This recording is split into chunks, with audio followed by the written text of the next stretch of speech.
Alors le Cameroun est dans une situation inquiétante. Inquiétante parce que après les élections de 2018, et je dirais même avant les élections de 2018, on a vu que le gouvernement, le régime camerounais n'était pas sur le chemin de la démocratie.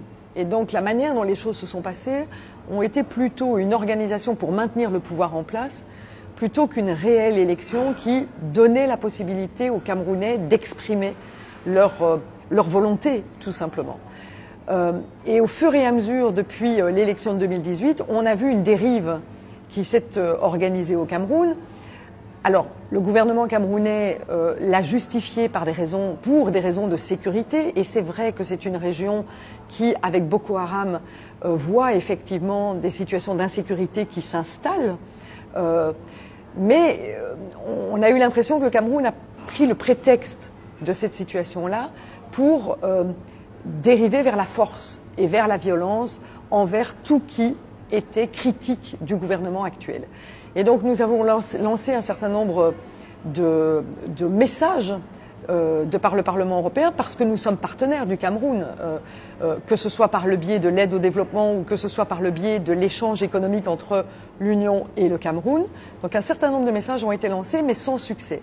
Et donc il était nécessaire pour nous, et surtout après les dernières arrestations massives qui ont eu lieu de pacifiques qui étaient dans la rue pour contester le pouvoir aujourd'hui, eh bien ces arrestations massives nous ont, je dirais, donné l'argument pour dire l'Europe doit se positionner.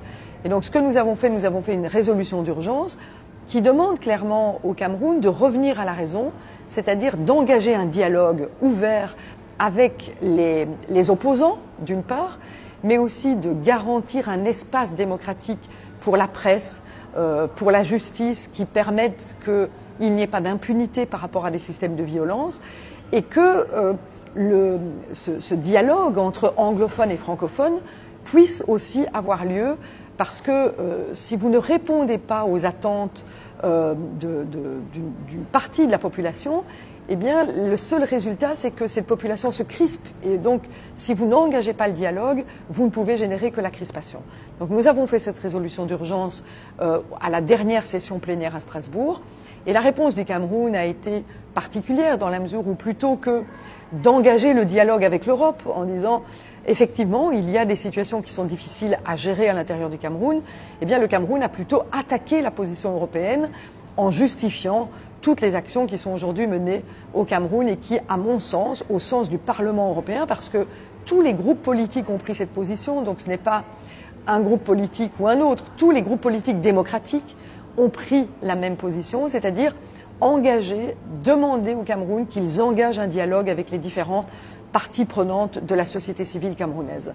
Le seul groupe politique qui n'a pas suivi la ligne, ce sont les xénophobes, les racistes du Parlement européen, qui ont donné raison au gouvernement camerounais, mais je pense que ce serait une erreur si le gouvernement camerounais prenait appui sur des arguments tels que ceux-là, parce que ce ne sont pas leurs amis. Vous savez, ces xénophobes et ces racistes, quand ils sont ici au Parlement européen, ce sont les premiers à ne pas respecter le continent africain et les Africains en particulier. Mais ce sont les seuls qui n'ont pas adhéré à cette résolution.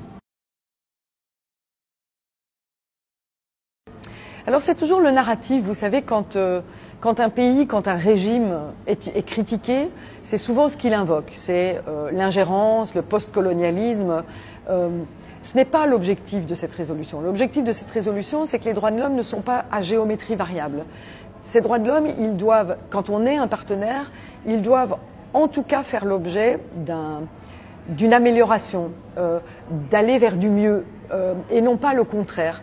Et je formule exactement la même critique vis-à-vis du Cameroun que je ne la formulerai vis-à-vis de la Hongrie, par exemple. La Hongrie n'est pas un pays qui va vers le chemin démocratique. Le contraire. La Hongrie est en train de rétrécir l'espace démocratique des citoyens hongrois. Et donc nous devons critiquer, nous devons apporter des solutions pour les citoyens. Eh bien, la critique est exactement la même à l'égard du Cameroun, parce que nous sommes partenaires, et c'est de dire, ce que nous essayons de faire, c'est d'entendre les citoyens camerounais et d'être médiateurs d'une certaine situation à l'intérieur d'un pays. quand les vautours disparaîtront, le soleil brillera pour tous. Et je trouve qu'on vit dans un monde de prédateurs. Et c'est pour ça qu'une partie du monde vit dans l'obscurité, vit dans le noir, vit sans lumière, parce qu'il y a des gens qui captent tout. Donc on doit arrêter ce monde qui est un monde de domination et d'égoïsme.